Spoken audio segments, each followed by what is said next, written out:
Today we are gonna fix Pokemon Go error 36 problem. Before moving on to the video, don't forget to leave a like. I recommend watching the video once before trying solutions. I am actually not encountering this issue, and I don't play Pokemon Go much. One of my followers mentioned that they are experiencing this error, so I have found some solutions that work, and I'm gonna share them with you all. The first solution is to clear the cache files of Pokemon Go and exit and rejoin the raid group. Accumulated cache files can lead to problems. To do this, open Settings, scroll down and tap on Apps. Then tap on Manage Apps. In the search bar, type Pokemon Go. After that, tap on Storage.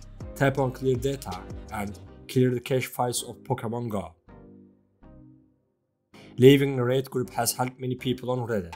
I can show this as I am not in any raid group, but it's a simple process. Just leave the group and join again. Hopefully, this solution will work for you. That's all for the first solution. If your problem persists, let's move on to the second solution.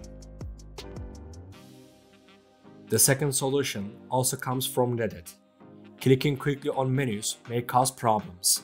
Waiting for 2 seconds between menu clicks resolves this issue. As you can see, it has worked for many people. Hopefully, it will work for you as well and help you get rid of the problem. You can find the Reddit links where I found the solutions in the description section of the video. This way, you can learn the parts you don't fully understand. We have come to the end of the video. I hope one of these solutions fixed your problem. If the video helped you, don't forget to like the video. You can also subscribe to my channel to support me. Take care and see you in the next video.